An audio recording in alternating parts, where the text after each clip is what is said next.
নমস্কার বন্ধুরা, অনেকদিন পর আবার এলাম।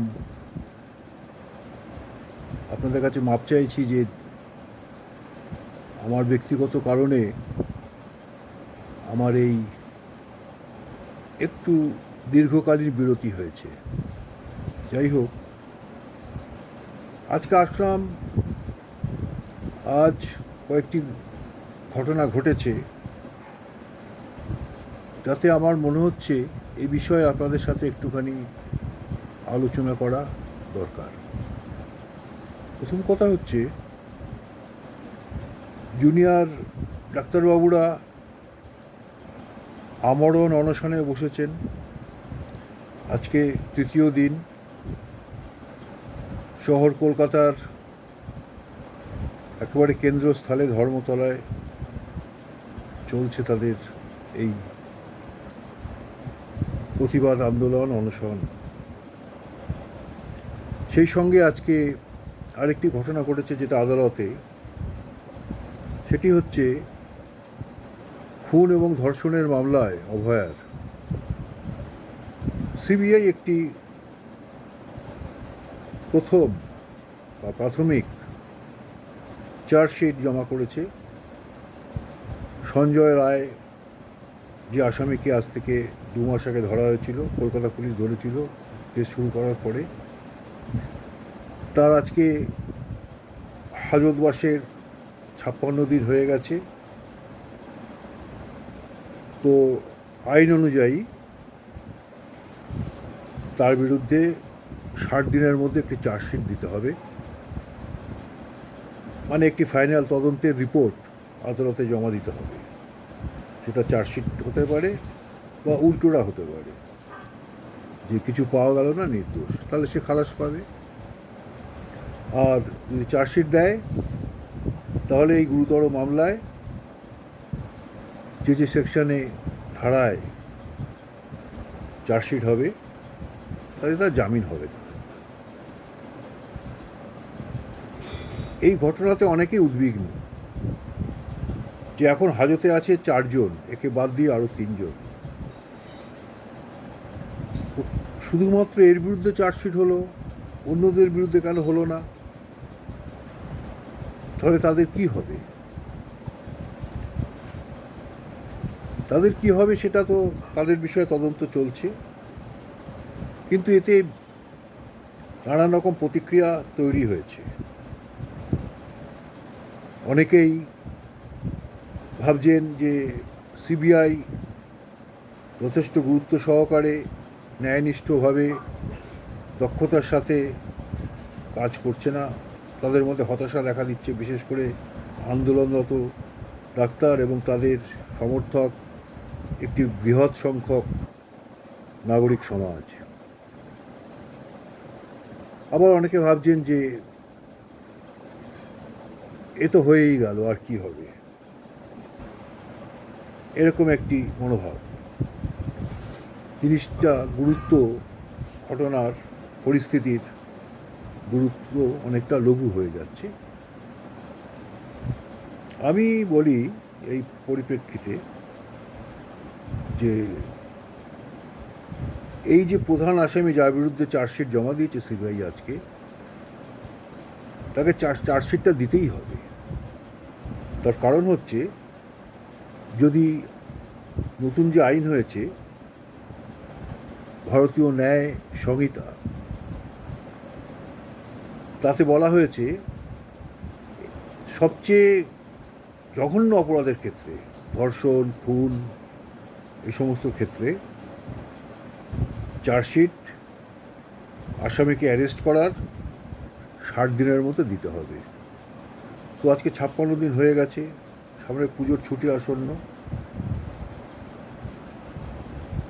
যদি না দিতে পারত, তাহলে আসামি কিন্তু জামিন পাওয়ার যোগ্য হয়ে যেত। এখানে ইনভেস্টিগেটিং এজেন্সির একটু তৎপরতা অভাব বা গাফিলতি প্রমাণিত হতো। সুতরাং সেই জন্যই এই চার্জশিট দেওয়া হয়েছে, যাতে সে জামিন না পায়। তাহলে প্রশ্ন হচ্ছে, অন্য যে তিনজন আসামি আছে তাদের তাহলে কি হচ্ছে, তাদের বিরুদ্ধে তাহলে কি অভিযোগ আছে, তাদের কি হবে? এই প্রসঙ্গে আপনাদের বলি, এই যে প্রধান আসামি যার বিরুদ্ধে আজকে চার্জশিট জমা পড়ল, কি ধারায় চার্জশিট জমা পড়েছে, কি অপরাধ করার জন্য, সেটি হচ্ছে খুন 1, 2 হচ্ছে ধর্ষণ, 3 হচ্ছে ধর্ষণ করার সময় সে এমনভাবে নির্মম শারীরিক আঘাত হেনেছে যাতে ভিকটিম, ধর্ষিতা মেয়েটি মৃত্যু হয়েছে। এই ধারায়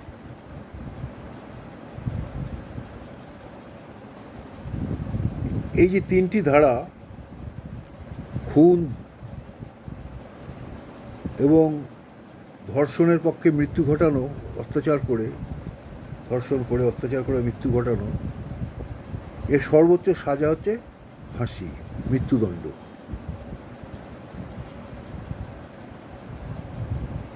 সুতরাং চার্জশিট হয়েছে।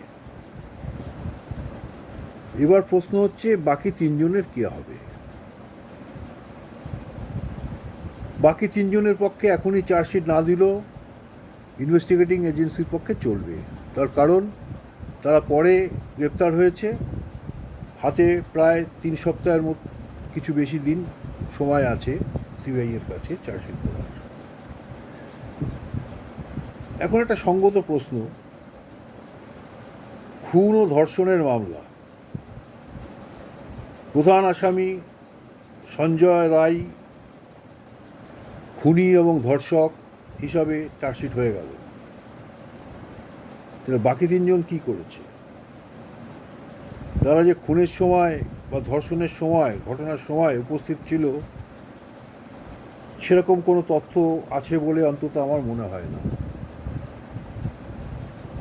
তাহলে তাদের বিরুদ্ধে কী অভিযোগ, কী ধারায় তাদের চার্জশিট হতে পারে? ইতিমধ্যেই আমরা জেনেছি যে তাদের বিরুদ্ধে প্রধান অভিযোগ হচ্ছে তারা সাক্ষ্য, তথ্য, প্রমাণ লোপাট করেছে বা করার চেষ্টা করেছে। এটি একটি অপরাধ এবং এই অপরাধের জন্য গুরুতর সাজা হয়।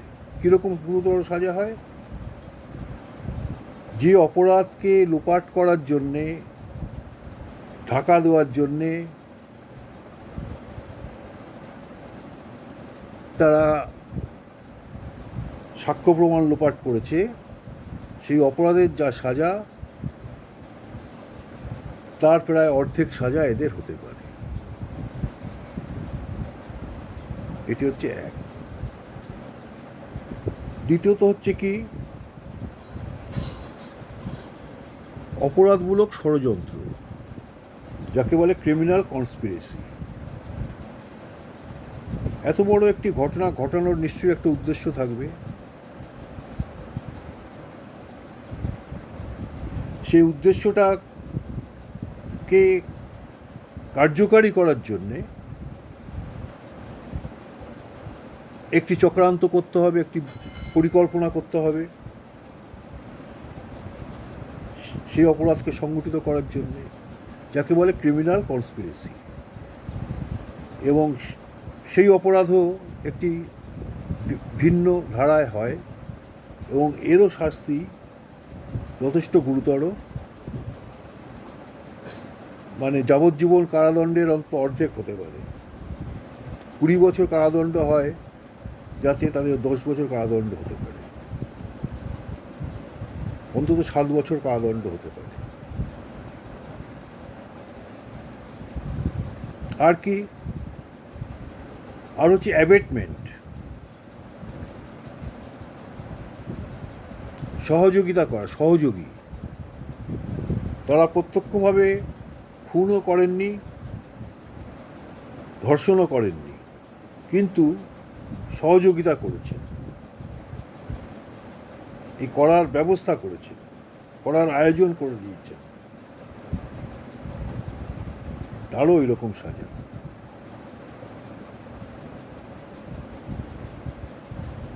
তাহলে সাক্ষ্য প্রমাণ লোপাট, ক্রিমিনাল কনস্পিরেসি অ্যান্ড অ্যাবেটমেন্ট, সহযোগী, এই ধারাগুলিতে তার সাথে অবশ্যই খুন, ধর্ষণ, এই দুটি প্রধান ধারা, মূল ধারা থাকবে। এবং সেই জন্যেই বাকি তিনজনকে ধরা হয়েছে।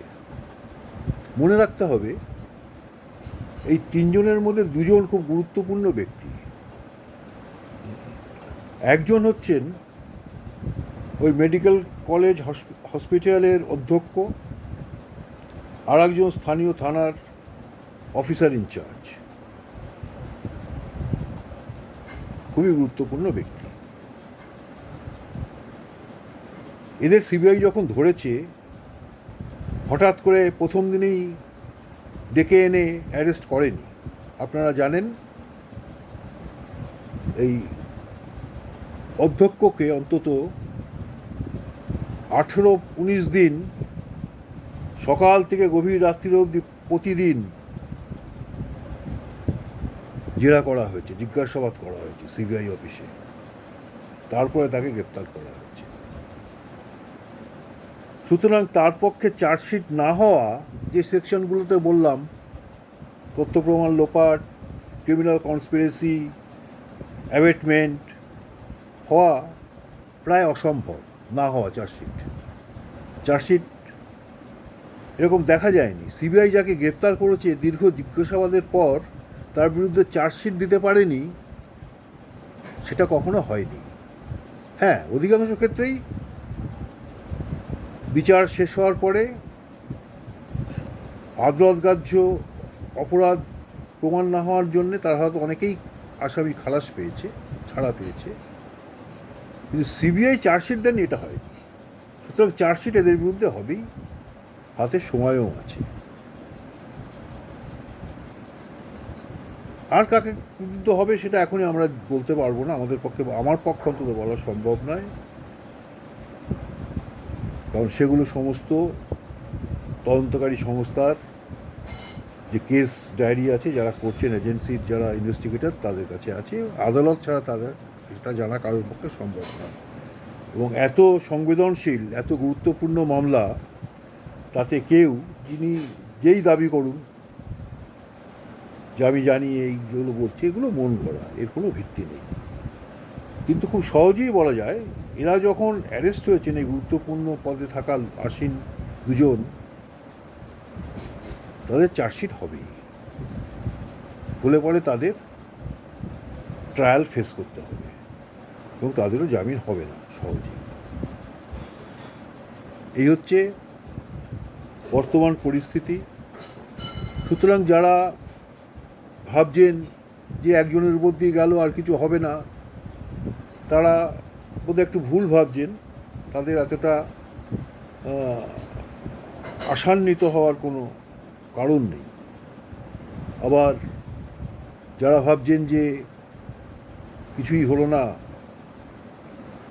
হতাশ হচ্ছেন, ভাবছেন বোধহয় ন্যায় বিচার হবে না, পাবেন না, তাদের বলি, হতাশ হবেন না, ন্যায় বিচার নিশ্চয়ই হবে।